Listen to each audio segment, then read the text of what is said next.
दोस्तों अगर मैं आपसे पूछूं कि अनिल अंबानी कितने अमीर हैं, तो आप तुरंत गूगल खोलोगे उनकी नेटवर्थ चेक करने के लिए। फिर शायद आपको रियलाइज होगा कि वो तो एक्चुअली बैंकरप्ट हैं। लेकिन वहीं अगर आप उनका करंट लाइफस्टाइल देखेंगे तो आप खुद से सोचेंगे कि ये किसी भी एंगल से बैंकरप्ट तो बिल्कुल नहीं लगते हैं, बढ़िया अय्याशी की जिंदगी जी रहे हैं। इनफैक्ट उसी तरह डोनाल्ड ट्रंप, जो कि अमेरिका के पिछले प्रेसिडेंट रह चुके हैं, अगर आप उनके बारे में कभी पढ़ेंगे तो आप रियलाइज करोगे कि उन्होंने अपनी लाइफ टाइम में 4 बार बैंक्रप्सी फाइल की है। लेकिन आप उनके भी लाइफस्टाइल को देखोगे तो आप पता चलेगा कि भाई वो भी एकदम लेविश जिंदगी जी रहे हैं। प्राइवेट जेट में ट्रेवल करते हैं, उनका खुद का गोल्फ कोर्स है, इतना सारा रियल एस्टेट ओन करते हैं। तो भाई वो किस तरीके के बैंकरप्ट हुए?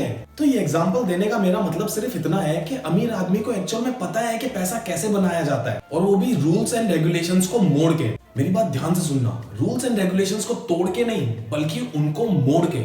ये सब जो बातें वो आपके और मेरे माइंडसेट से बिल्कुल अलग है, क्योंकि हम लोग हैं रूल्स एंड रेगुलेशंस को तरीके से फॉलो करने वाले लोग, भेड़ चाल में चलने वाले लोग, जो सब कर रहे हैं वही करने वाले लोग। हम अपने पैसों के साथ कुछ ऐसी जगहों पर एक्सपेरिमेंट कर बैठते हैं जो कि एक्चुअल में हमें फंसाने के लिए ही बनाई गई हैं। तो दोस्तों आज मैं अज्ञानी शर्मा जी आप लोगों के सामने ये वीडियो लेकर आया हूँ। इस वीडियो में मैं बात करूंगा कुछ ऐसे जालों के बारे में जो कि हम जैसे मिडिल क्लास लोगों को फंसाने के लिए ही बनाए गए हैं। अगर हम इन पॉइंट्स को अवॉइड करेंगे तो डेफिनेटली हम अमीरी के रास्ते में चल सकते हैं। तो रिक्वेस्ट करूंगा कि लास्ट तक देखिएगा। सबसे पहला पॉइंट है दोस्तों, समझने की कोशिश करते हैं कि अमीर इंसान जो होता है वो समझता है कि रिस्क एंड रिवॉर्ड में क्या डिफरेंस होता है, और इस डिफरेंस को हम मिडिल क्लास वाले लोग बिल्कुल नहीं समझ पाते हैं। कहने का मतलब यह है कि अमीर आदमी अपने पैसे को बहुत सही तरीके से इन्वेस्ट करता है। फॉर एग्जांपल वो अपने पैसे को शेयर मार्केट की अच्छी कंपनियों में डालता है, जहां पर हो सकता है उसको रिटर्न थोड़ा सा कम मिले, लेकिन जो उसका रिस्क फैक्टर है वो भी बहुत कम होता है। उसके साथ साथ वो अपने पैसे को हाई रिस्क वाली जगह पे भी इन्वेस्ट करता है, जैसे कि क्रिप्टो करेंसी। वहां पर उसको कंपैरेटिवली जो रिटर्न है वो भी बहुत ज्यादा मिलता है। वहीं अगर हमारे जैसे एक नॉर्मल इन्वेस्टर के बारे में बात करें तो हमारा पैसा हम ज्यादा एक या दो जगह पे इन्वेस्ट कर पाते हैं। हम अपने पैसे को सही तरीके से डाइवर्सिफाई नहीं पाते हैं, और इसकी वजह से किसी रीजन से हमारी अगर इन्वेस्टमेंट नहीं चली तो हमारा पूरा का पूरा पैसा वहीं फंस जाता है। तो दोस्तों अब बात करते हैं दूसरे पॉइंट के बारे में, वो है स्टार्ट लिविंग मिनिमलिस्टिक लाइफ। तो दोस्तों अगर आप अमीर आदमियों को देखेंगे तो वो अपनी लाइफ के स्टार्टिंग स्टेज में कभी भी घर, कार या ऐसी भी कोई चीज नहीं खरीदते हैं, बल्कि वो प्रेफर करते हैं उन चीजों को रेंट करना। जस्ट एक एग्जांपल देता हूं, जो दुनिया के सबसे अमीर आदमी है इस टाइम के, इलॉन मस्क, उनकी आज 3 कंपनियां बहुत ही तगड़े तरीके से चल रही हैं। उन्होंने कुछ टाइम पहले जितने भी बंगलोज वगैरह थे उनके, वो सारे बेच दिए थे और रेंट पे रहने लग गए थे। हो सकता है उसका रीजन ये था कि उनको ट्विटर एक्वायर करना था उस टाइम पे, जो कि उन्होंने किया भी पूरे $44 बिलियन पे। अगर मैं वही अपने जैसे मिडिल क्लास आदमी की बात करूं तो थोड़ा सा भी पैसा आने लगता है, जॉब लग जाती है उसके दिमाग में अलग अलग चीजें आने लगती है, जैसे ईएमआई पे घर ले लेना, ईएमआई पे कार ले लेना, या फिर ईएमआई पे फोन ले लेना, जिनकी किस्तें कई सालों तक चलती रहती हैं। तो इस ट्रैप से हमें बचना है। मैं ये नहीं कहता हूं कि हमारा अपना घर नहीं होना चाहिए। इनफैक्ट घर एक ऐसी चीज है जो हर किसी का अपना खुद का होना चाहिए, लेकिन उसकी टाइमिंग बहुत इंपॉर्टेंट है दोस्तों। अपनी लाइफ के अर्ली स्टेज में आप ये डिसीजन नहीं ले सकते, और स्पेशली लोन पे तो बिल्कुल भी नहीं। मार्क क्यूबन, जो कि एक बहुत ही तगड़े बिलियनर है और बहुत ही बड़े बिजनेसमैन है, वो हमेशा एक चीज बोलते हैं कि स्टार्टिंग स्टेज में एकदम मिनिमलिस्टिक लाइफ जियो, ताकि जो आपके पास पैसा बचा हुआ है उससे आप और प्रोडक्टिव काम कर सको, उसको कहीं सही जगह इन्वेस्ट कर सको। इसी के साथ आ जाते हैं तीसरे पॉइंट पे, we need to make informed decisions with our money. तो दोस्तों अगर मैं इंडिया की बात करूं तो इंडिया में पढ़ाई लिखाई का, कॉलेजों का इतना बड़ा खर्चा है कि जो पेरेंट्स है वो स्टार्टिंग से ही पैसा जोड़ना शुरू कर देते हैं अपने बच्चों को बेस्ट से बेस्ट कॉलेज में पढ़ाई करवाने का। लेकिन मेरा मानना यह है कि डेफिनेटली पढ़ाई जरूरी है, लेकिन उसके लिए ये जरूरी नहीं है कि आपको सबसे महंगे कॉलेज में ही जाना पड़े। इनफैक्ट किसी भी डिसेंट से कॉलेज में जाया जा सकता है जहां की फीस इतनी बड़ी ना हो। दूसरा एग्जांपल ये है कि सोसाइटी को देख के हम लोग महंगी कार, महंगे कपड़े, महंगी ज्वेलरीज खरीदना शुरू कर देते हैं, जबकि वो इंपॉर्टेंट नहीं है हमारे लिए, बस हम खरीदते इसलिए हैं ताकि हमारा सोसाइटी पे एक स्टेटस बना रहे।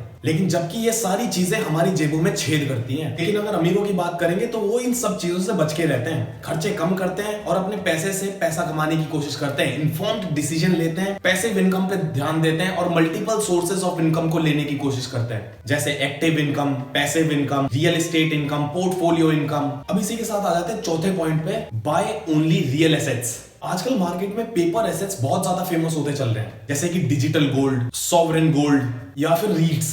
इनके बारे में आपने बहुत कुछ सुना ही होगा, और ये सुनने में भी बहुत अट्रैक्टिव लगते हैं क्योंकि आप बहुत ही मिनिमम पैसों से इनको एक्वायर कर सकते हो। पर एक्चुअल में ये इतने भरोसेमंद नहीं है दोस्तों। दुनिया के जो बेस्ट इन्वेस्टर हैं, वॉरेन बफेट, आपने उनको कभी ये कहते हुए नहीं सुना होगा कि भाई उन्होंने डिजिटल गोल्ड खरीदा है। वो हमेशा रियल गोल्ड की बात करते हैं। गवर्नमेंट की पॉलिसीज बहुत बार चेंज होती रहती हैं, और जिनकी वजह से ये जो पेपर एसेट्स है, हो सकता है आने वाले टाइम में उनकी वैल्यू जीरो हो जाए, लेकिन फिजिकल गोल्ड या फिर physical real estate is there for ever. चाहे आंधी आ जाए, तूफान आ जाए, वॉर आ जाए, चाहे इंटरनेट इंटरनेट बंद हो जाए, लेकिन गोल्ड, रियल एस्टेट जो कि फिजिकल फॉर्म में है वो जो का तू रहेगा, उसकी जो कीमतें हैं वो हमेशा बढ़ती रहेंगी। इसके बाद बात करते हैं पांचवें पॉइंट की कि rich only takes business loan. इसको मैं बहुत ही सिंपल लैंग्वेज में आपको समझाऊंगा। जैसे मैंने वीडियो की स्टार्टिंग में बताया था कि अनिल अंबानी जी जो है वो बैंकरप्ट है एक्चुअल में, लेकिन वो बहुत ही लेविश लाइफस्टाइल जी रहे हैं। वो ऐसा कैसे कर पाते हैं? तो देखो दोस्तों, उन्होंने सबसे पहले बनाया एक बिजनेस। उस बिजनेस को एक्सपैंड करने के लिए उन्होंने लिया एक लोन जो कि बिजनेस के नाम पे था। इससे उनकी जो पर्सनल वेल्थ थी वो बिल्कुल सेफ रह गई उनके अपने बैंक अकाउंट में। तो अब अगर उनका बिजनेस फेल होता है तो जो उनका बिजनेस है सिर्फ उसी को ही फर्क पड़ेगा। जो उनकी पर्सनल वेल्थ है, उनका पर्सनल पैसा है, वो उनके बैंक अकाउंट में सेफ रहेगा, उसको कोई हाथ नहीं लगा सकता। वहीं अगर एक मिडिल क्लास आदमी की बात करें तो वो अलग अलग रीजन के लिए पर्सनल लोन निकालता फिरता है, जैसे शादी, कार, घर, फोन। तो देखो दोस्तों, मैंने पहले भी आपको बताया था ये बहुत बड़ा ट्रैप है, इससे हमें बच के रहना है। इसी के साथ आ जाते हैं छठे पॉइंट पे। We have to focus on income not on saving. एक करोड़पति इंसान के पास नॉर्मली 8 तरीके होते हैं जिससे वो पैसा कमाता है, जिसकी वजह से वो मिलियनर बनता है। इतिहास गवाह है कि आज तक कोई भी इंसान करोड़पति नहीं बना है सिर्फ सेविंग पे डिपेंडेंट रह के। मैं ये नहीं कहता हूं कि आप सेविंग मत करो, लेकिन मेरा मानना यह है कि सिर्फ सेविंग के भरोसे मत रहो।